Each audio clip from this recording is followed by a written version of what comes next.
고리타분한 그 꼰대 할배들, 그죠? 어버이연합 이들을 바라볼 때 세뇌당했다라고 우리는 말을 한다.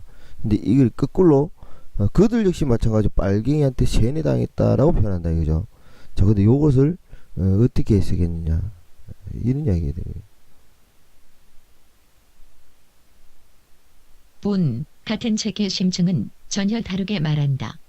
모든 텍스트는 저자도 모르는 균열을 품고 있다. 오로지 두 번 읽는 독자만이 유리하다. 텍스트의 균열을 읽어낸 독자가 그 책의 진정한 저자다. 전라북도 부안에서 태어난 김용술 씨는 1945년생이고 강원도 횡성에서 태어난 이영식 씨는 1946년생이다. 두 사람 다 유복한 집안이 아니어서 학력은 초등학교 졸업이 전부다.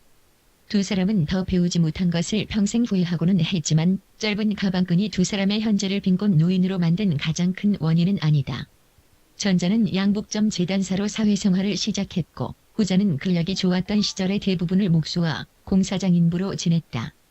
두 사람은 그 시절을 잘 나가던 때로 기억한다. 마음만 먹으면 쉽게 돈을 벌 수 있었다.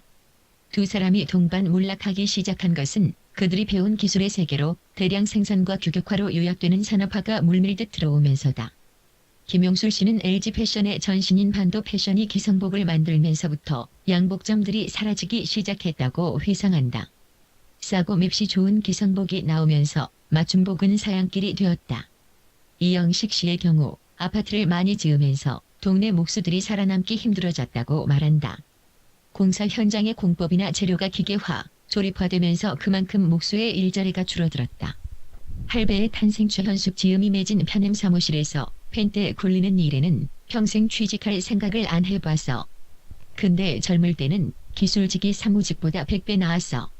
왜냐? 자유롭지, 돈 많이 벌지, 머리 숙일 필요 없지. 공무원이 절밥통이라고. 하지만 공무원들도 기술자, 자영업들을 부러워해서. 근데 보니까 다 같이 못 배울 때나 기술직이 잘 나갔던 거야. 기술이 무지하게 빠르게 발전하잖아. 그걸 못한 거야. 한때 잘 나가던 자영업 기술자들, 양복, 양재, 구두, 이발, 세탁, 그런 거 다 젊어. 한때 잘 나갔지. 지금은 다 퇴물이잖아. 대학에 박사까지 나오고 빠릿빠릿한 놈들이 다 컴퓨터로 하고 돈 투자해서 프랜차이즈하고 그걸 우리 같은 사람들이 어떻게 쫓아가냐고. 세상 변한 거 보면 완전히 다른 세상에 있는 거 같아. 인터넷이나 스마트폰 이런 게 상상도 못했던 거거든. 산업화가 쫓아낸 손맛과 느낌의 생생한 즐거움을 만끽했던 두 사람은 인생관마저 놀랍도록 닮았다. 인생관에 대해서는 할 말이 없어. 남한테 해 안 끼치고 사는 게 원칙이라면 원칙인데 나는 내 손발로 땀 흘려서 살았어. 나는요 이런 말씀이 죄송스럽지만 나대로 원칙을 가지고 살아요. 남한테 피해 주지 말고 살자. 내가 좀 손해보더라도 나는 남한테 그러지 말자. 그게 내 원칙이에요. 그렇게 노력하면서 살았고요. 가진 것이라고는 몸뚱어리 하나밖에 없는 두 사람으로 하여금 나는 주머니에 돈 한 푼 없어도 어디 가도 혼자 살 수 있다. 그주야라고 말할 수 있게 해주는 저력은 그들이 연마한 기술이다. 이런 세계관을 도저한 장인적 세계관이라고 부르고 싶다. 노인의 자긍심에서 교훈을 얻어야 한다. 기초노령연금이 꼭 필요한 노인들이 기초노령연금 수령을 부끄러워하거나 노동자들의 연대와 파업을 못마땅해 하는 이유는 독립자존했던 시절의 장인적 세계관에 위배되기 때문이다. 이런 노인들을 세뇌된 사람이라는 관점으로만 보는 시각은 교정되어야 한다. 문제는 세뇌가 아니라 드높은 자긍심이다. 정진웅의 노년의 문화인류학은 현실이 노인을 차별하고 보잘것없는 존재로 규정할 때 혹은 자신을 비참하게 만드는 현실을 바꿀 수 있는 아무런 힘이 없을 때 노인들은 자랑스러웠던 과거를 현실 대응책으로 내세운다고 한다. 이 자긍심을 퇴행적으로 볼 게 아니라 거기서 교훈을 얻어야 한다. 현재 배우지와 종이박스를 줍는 노인들은 태어나면서부터 그렇게 살지 않았다. 이들은 농업시대에 태어나 산업시대를 살다가 정보화 시대에 이르러 자신의 직종이 송두리째 사라져버리고 기술이 쓸모없게 된 사람들이다. 일자리와 쓸모를 한꺼번에 빼앗긴 사람들은 시간이 흐르면서 빈곤 노인이 된다. 문제는 세뇌도 높은 자긍심도 아니다. 이들의 자긍심과 기술을 사회적으로 환원하고 재생할 수 있는 방법을 찾아야 한다. 일하고 싶어 하는 노인들에게 최적화된 일자리를 마련해 줘야 한다. 요즘은 모노인들이 청년들 일자리를 빼앗는다는 말이 있던데 그런 거는 아니라고 봐. 노인이랑 청년 일이 다른데 그럴 리가 없지. 다가올 인공지능 시대에 퇴출되고 사장될 산업시대의 마지막 노동자들을 어떻게 보호할지에 대한 장기적 정책을 세워야 한다. 제45대 미국 대통령 선거에서 많은 노년층이 도널드 트럼프에게 표를 몰아주었다. 저작권자 C, 시사인 무단 전제 및 재배포 금지. A-레프 에즈옵티마.com 웹링크 타깃 블랭크 imgsrc 에즈옵티마.com 웹링크 보더 옆. 자, 요 내용 어떻게 보셨어요?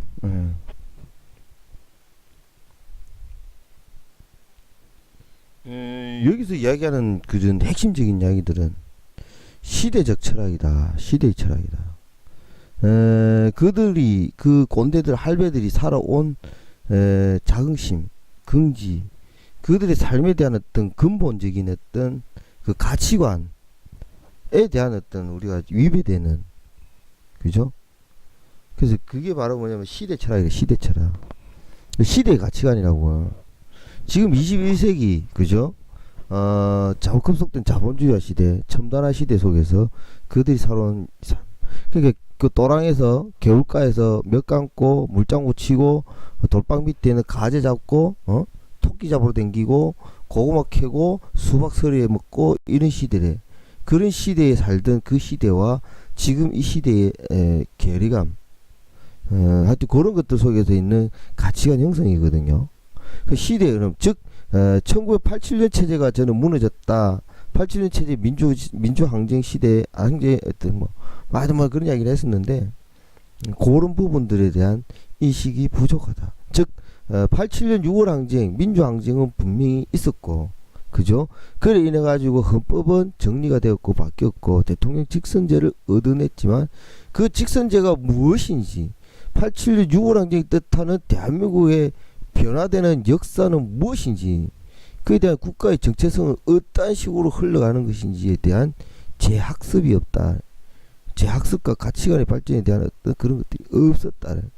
단순하게 1950년대, 1960년대, 40년대, 50, 60년대 살 때 있던 그 시대 그 가치관으로서 지금까지 자라온 사람들은 그 시대의 독재의 향수, 즉 독재, 전체주의적 가치, 자기 맡은 바 열심히 일해서 인정을 받으면 살 수 있었고 당당하고 떳떳했다라는 그 가치관이죠. 인정을 받는다. 누가 인정했냐? 나라가, 국가가, 공공이, 뭐 이런 것들이거든요. 그래서 이제 체제가 다르단 말이죠. 그때는 독재 파쇼 체제, 군부 독재 파쇼 체제 밑에서 살던 사람들과 지금의 어떤 문민정부, 즉 그 김대중 노무현 정권에서 살아왔던 가치관, 그들의 가치관들과 부합하는 관점을 가진 사람들과의 괴리감이라는. 그래서 이것이 세뇌당했다라고 보기에는 힘들다. 세뇌라는 표현 자체도 물론 맞을 수도 있겠죠. 근데 단순하게 세뇌당한 거야 뭐 이렇게 그게 아니라는 거죠. 그에 대한 우리의 대화 토론, 그러니까 세대 차이 단절 뭐 이런 말들인데, 세대 간의 단절, 세대 차이의 소통이 안 된다, 이런 것들인데, 그만큼 지금 대한민국 사회가 굉장히 빨리 변하고 있다. 근데 빨리 변하기 이전에 우리는 어떻게 변했으면 한다라는 대전제가 있었단 말이죠.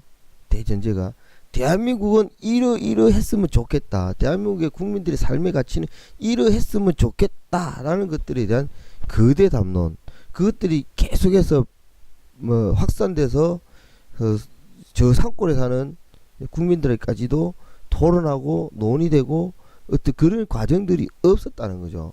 그런 과정들을 할 수 있는 거는 뭐냐면은 바로 언론이었다, 제 생각입니다. 여기서부터 언론이나 이런 데서 그런 것들을 다루어 줬어야 된다.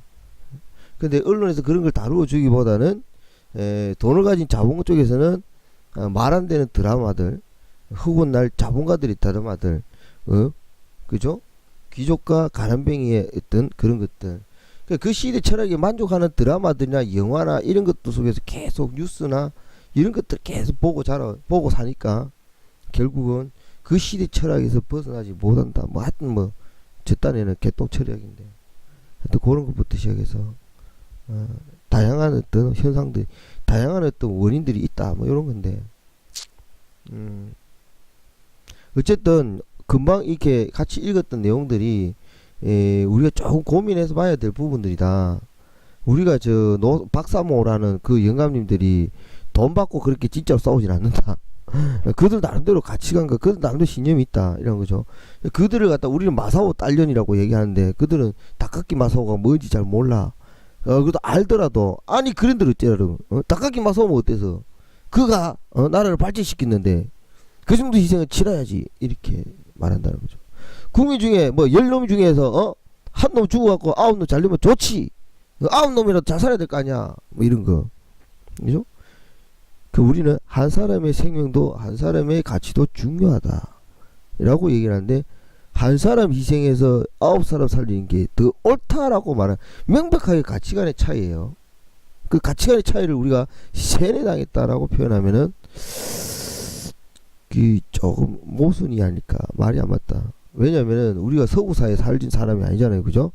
근데 서구 사람들 보고서 서구식으로 살도록 다 세뇌당했다 이렇게 말하면 말이 안 맞잖아. 물론 미국이나 유럽이나 서구 쪽에서 아시아 한반도를 바라보고 지금 동양적으로 세뇌당했다. 동양적으로 세뇌당했다. 이거 말할 수 없는 말이잖아. 그런 것처럼 그 시대를 살아오면서 자연스럽게 만들어진 그때 당시 철학, 그때 당시 시대 정신, 그때 되면 사회적 어떤 인식, 사회적 관시점, 그에서부터 발전하는 것이다. 그 원인이. 자, 그러면 이것을 해결할 수 있는 방법은 뭐냐? 제 생각은 그래요. 끊임없는 대화와 토론이다. 합리적인 사고를 위한 대화와 토론이다. 이런 경우 이렇게 발생될 때 어떻게 하면 좋겠냐? 또 이런 경우는 또 어떻게 했으면 좋겠냐? 이런 경우는 어떻게 생각하느냐? 그 속에서 계속 끊임없이 사고하게 되고 끊임없이 새로운 사고를 하게 되고 그에 대한 현상적인 부분에 대한 어떤 판단을 자꾸 바꿀 수 있는 어떤 토론과 대화나 현상들이 이해가 있어야 된다. 그래야지 그들을 본질적으로 깨낼 수가 있는데 그게 아니라고 한다. 어차피 그 세대는 그 세대니까 그 세대들 다 뒤질 때까지 기다려야 된다. 즉 이것이 바로 과거 정동영이가 이 말 했다가 작살이 났죠. 노인들 몇 대 이상 노인들은 전부 다 죽어야 된다 이런 말. 어차피 그 고리 깊은 그 가치관의 차이를 극복을 못하니까 차라리 이 양반들 다 돌아가실 때까지 기다리든가 뭐 이런 막말이 나왔죠. 그래서 이거는 근본적으로 나이가 많든 어리든 남자든 여자든 다 대한민국 국민이에요. 그들의 소수적인 사고가 과연 앞으로 미래의 대한민국의 사회가 미래의 대한민국의 체제가 어떻게 합리적으로 바뀔지 모르겠지만 합리적으로 바뀌려고 원하고 합리적인 사회가 됐으면 좋겠다라고 생각한다면 지금에 있는 저 꼰대들 지금에 있는 저 전체주의 독재 파쇼에 길들여져 있는 저분들하고 돌아가시기 전까지 우리는 새로운 희망적 사회에 대한 입장에 대해서 충분하게 토론하고 논의해야 될 우리가 가질 당연한 의무라기보다 당연한 소명이 필요하다 이런 거예요. 제 생각은 그래요. 그래서 저희 나이 많은 대화 안 되는 지향감들하고도 끊임없이 대화하고 함께 고민하는 우리 입장이 가지자 이런 거예요. 실제로 예전에도 제가 방송하면서 그런 예를 들었었는데 방공 빨갱이 멸공 이러면서 때려잡자 빨갱이 이랬는데 한진중공업의 희망버스 때 부산역에서 머리띠를 빨간 멸공 이래갖고 막 때려잡자 공산당 띠를 두르고 맞불 집회를 하시던 분들이 있었다. 자 그런데 그분들과 우리 쪽 이제 희망버스 쪽하고 있는 중간지대에서 도가니 사태 즉 장애인 학대 하는 하여튼 고려해갖고 도가니라는 영화로 비롯된 그 터진 사건이 있었죠. 그 도가니 서명전을 받고 있는데 그게 붉은 대가리 띠면 양반이 어디만은 감히 장애인들을 이 학대하는 장애인들을 이렇게 하는 이 새끼들 다 쳐 죽여야 될 새끼들. 그런 관점에서는 그 인권이라 부분 장애 인권이라 부분 인식 부분에서는 물론 구체적인 올바른 인권이 아니라고 생각을 드는데 어쨌든 공감을 가지더라라는 거예요. 자 정치적인 헤게모니에 있어 가지고 빨갱이 종북만 빼면은 그와 우리는 능히 충분히 사회적으로 어울릴 수 있는 이웃이다라는 거죠. 그런데도 불구하고 뭐가 종북 빨갱이 박근혜 박정희만 나오면은 무슨 싸워야 돼. 그죠? 그것에 대한 근본적인 해결은 우리는 끊임없이 그들과 합리적인 대화, 그죠? 합리적인 다양한 전제 조건의 이해들을 가지고서 그들을 대화해야 된다. 그것이 진정한 미래의 합리적인 민주주의, 합리적 민주주의, 그러고 민중을 위한 민주의 정치, 이 올바른 민주주의가 될 수 있을 것이다라고 생각해요. 그래서 그런 관점에서 지금 우리의 현실적으로 앞에서 부딪히는 박사모, 박대모 그들과의 충돌 속에서 우리가 얼마만큼 진정성을 가지고 이들과 싸울 것이냐, 어떻게 싸울 것이냐, 주먹쥐고 싸우자는 말이 아니죠. 합리적인 대화 안 되지. 오늘도 그랬어. 내가 뭐라 그랬냐면 옆에서 영감님 자꾸 영감님 가서 떠들지 마소. 좀 말도 안 되는 소리 떠들. 정글 대보소 제발. 진짜 골아프 짜증나. 고마소 내가 막 이랬어. 개무시했어. 그래도 자기는 오기가 나가지고 내가 한전에 다녔었는데 내 그래도 막 옛날에 뭐 어쨌는데 내가 그래도 뭐 어쩌고 자기 할 말 막 하는 거야. 그 제가 뭐라 그러냐. 내가 직업이 기자요 기자. 그 다 내가 아는 이야기고 다 기자 증거가 되지.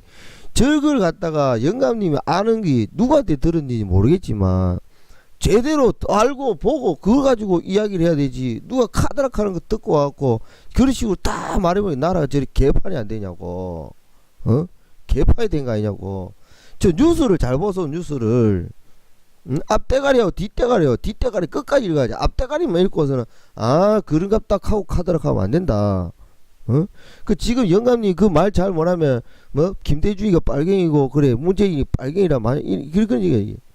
그 그런 식의 말을 하게 되면은 뭐 매덕을 줘가지고 뭐 독도를 팔아먹었다 이런 이야기. 아니 그게 증거를 대세요. 증거를 못 대면 허위사실 유포죄로 벌금 맞고 잡혀가 징역 사요. 왜 그런 말 안 되는 증거 없는 소리, 근거 없는 소리, 다 그 말 안 되는 거짓말이다. 어디 그런 소리 듣고서 막 그러니까 입에서 입으로 옮겨가지고 그리 된다 이런 거죠. 그 독도를 팔아먹어가지고 가스청이 있는데 그걸 독도를 팔아먹어가지고 어쩌고 이래 이야기하더라. 그 증거를 대세요. 정관대 허위사실 유포죄로 명예훼손 갖고 내가 얘기를 했어. 내가 기자 출신이요. 직업이 기자요 하면서 내가 뭐라 했더니 그러니까 바로 꼴을 내면서 이거 죄송합니다. 미안합니다 이러더라고. 그러니까네 어디서 주워 들었는지 그 근거를 대고 정확한 명확한 근거를 대라. 법적으로 이거는 여기서 그냥 우리끼리 장난삼아 얘기하고 말싸움하려고 그냥 떠들어대는 소리까지 내 인정하겠는데 이거 정말 고소해가지고 당사자가 고발하게 되면은 법원에 가서 명예훼손, 허위사실 유포죄, 그죠? 사실 무근에 의한 무고죄 뭐 이런 것들이 된다. 그러니까 말을 함부로 하지 말고 제대로 알고 하셔요.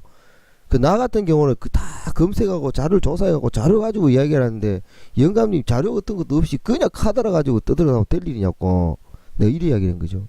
미안합니다. 요런 데 테크닉도 좀 필요하다. 사실 요런 테크닉도 좀 필요하다.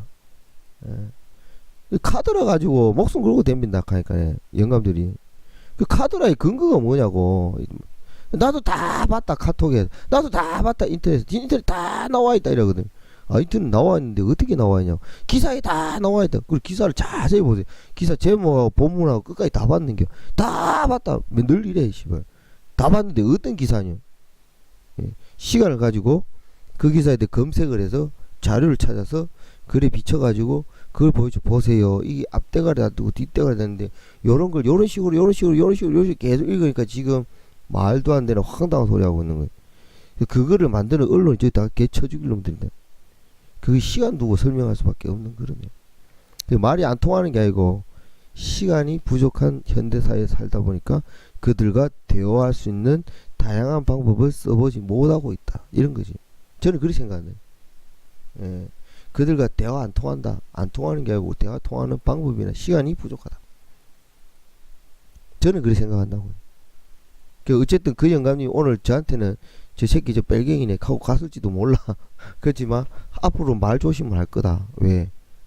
저 허위사실 유포 사실 무근에 의한 근거 없는 사실 무근에 의한 명예훼손으로 잡혀간다. 조심해라.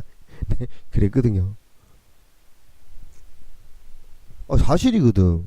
그죠? 제가 만약에 뭐 문재인 이야기하고 김대중 이야기, 내가 김대중 대통령 관련한 무슨 단체에 있는 사람이다. 그럼 당신 지금 말에 대해서 책임질 수 있어. 당신 이름 뭐야? 고소할 거야, 나. 고발할 거야.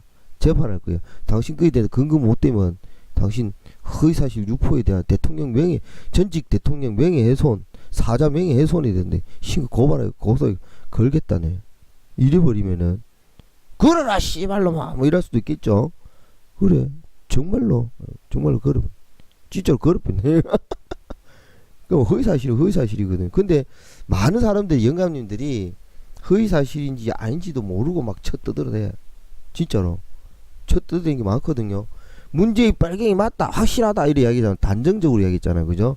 그에 대해 증거를 못 대면은 그 모르는 불특특 다수한테 빨갱이라고 공갈친 거잖아. 그 명예훼손이다. 허위사실 유포에 대한.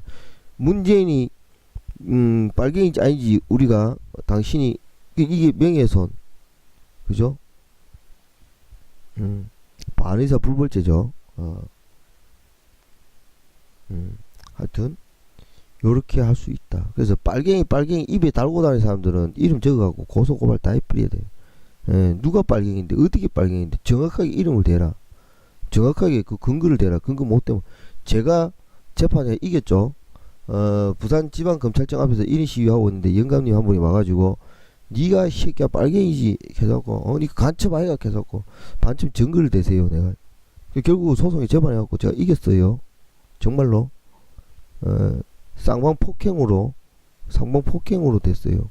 근데 어쨌든 그 부분에서 제가 이겼어요. 그래갖고 그 사람 그 영감님 재판 그 영감님 뭐야 벌금 50만인가 맞았어요.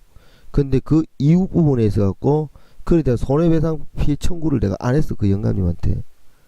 그 영감님 벌금 맞은 거고 나는 나대로 민사소송을 해서 그 형사 민사 항소해가지고 이 양반은 나의 1인 시위를 방해했다. 그러니까 벌금 50만원 갖고 택도 없다. 이 집회 시위에 관한 법률 위반으로 해가지고 형을 더 추가해야 된다. 그리고 나는 피켓을 빼앗기고 집회를 그날 내가 할 수 있는 정치 표현의 자유를 할 수 있는 집회 시간 1인 시위 시간을 빼앗겨서 경찰에 조사를 몇 번 받고 4시간씩 8시간을 받았다. 그 8시간 동안에 있었던 임금이나 왔다 갔다 잠이나 일정이나 정신적 피해 고통 사례 모든 것들을 배상받고 싶다. 그래서 미사를 또 걸어야 돼. 그래서 완전히 깔아내려 잡으려야 돼. 그래야 되는데도 불구하고 내가 안 하고 있다. 사실 그렇거든요. 사실 그런 거예요. 그래서 완전히 이 작사를 내버려야 돼.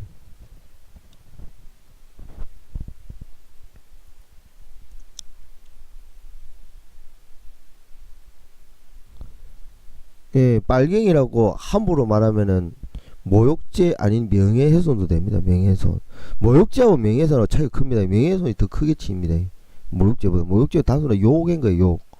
욕한 것에 대해서 폭행, 언어 폭행이라 뭐 그런데 모욕죄하고 그 명예훼손하고 차이 많이 나요. 모욕죄, 명예훼손 다 걸려 그냥. 그래서 그 할배들이 막 말한다. 야 이 빨갱이 새끼야 꺼져라. 뭐 어디로 가라 말아 하고 막 툭툭 사람을 치고 그러잖아요. 그죠? 그럼 집시법 위반 걸릴 수 있고 표현의 자유에 대한 부분에 대해서 사람인데 일단 형법으로서 폭행죄가 걸립니다. 폭행죄가. 그 공공장소에서 누구라고 막 지칭하면서 빨갱이라고 막 빨갱이에 대한 근거를 대라. 못 대면은 명예훼손 모욕죄가 성립이 됩니다. 예. 그러니까 이제 명예훼손도 가능합니다.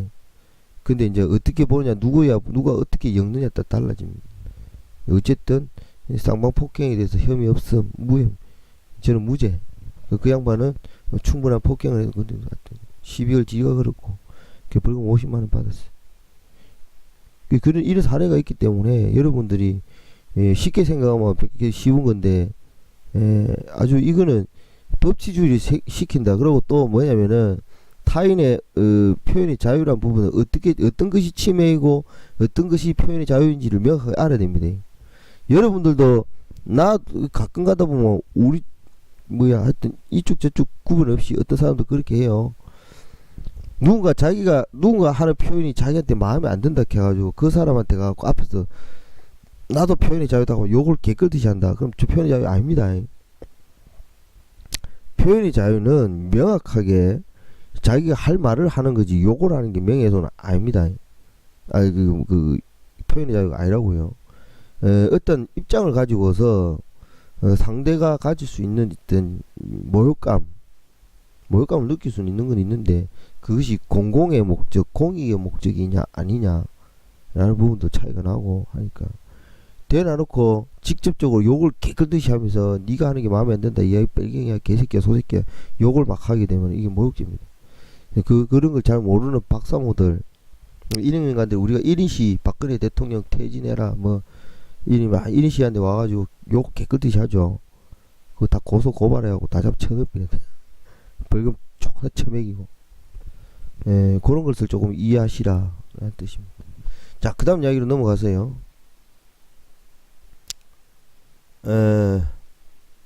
대한민국 최초로 탄핵당한 대통령 소호님. 예, 우리 소호님이 게시판에 글을 자주 올려주셔갖고 제가 행복합니다. 근데 같이 함께 보고 함께 그 게시판을 좀 더 풍족하게 해주시는 분들이 많이 좀 없으셔가지고 좀 안타까운데, 이 좋은 글들을 좀 올려주셨어요. 우리 애청자 소호님. 이런 좋은 글도 올려주시고.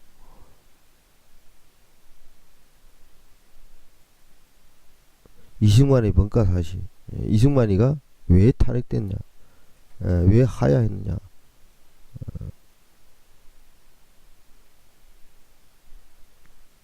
자, 그 다음 이야기는요, 또 다른 아주 기본기입니다. 기본기.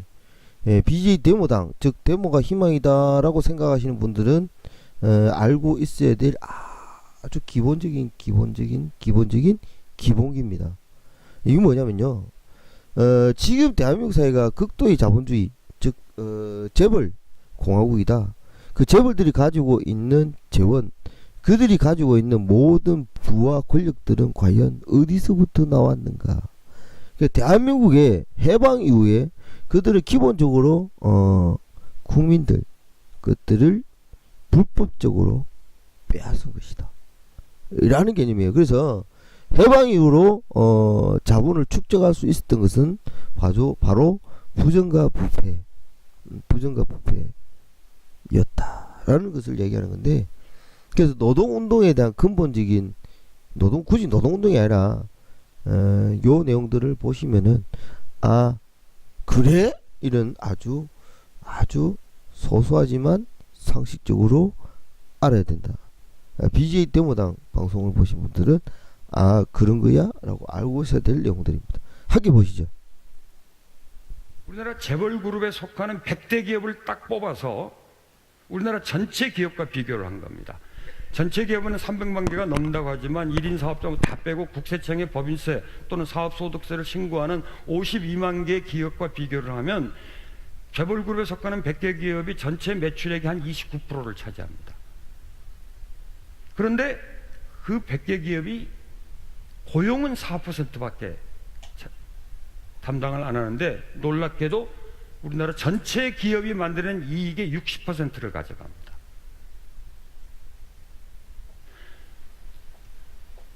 고용의 절대 다수를 담당하고 있는 중소기업 70%, 앞서는 제가 상용 근로자로서 80%라고 하는데 이건 전체 근로자라면 70%를 담당하는 중소기업은 이익을 35%밖에 차지 못합니다. 그런데 불균형이, 불평등을 만들지 않을 수 없는 구조인 거죠. 4% 고용을 하는 100개의 기업이 우리나라 모든 기업 이익의 60%를 차지하고 있는 이 구조에서 많은 게 시작된 겁니다. 그걸 가능케 한 매직이라고 할까요? 마술이 이겁니다. 누가 누구를 소유했는지 도저히 알 수 없습니다.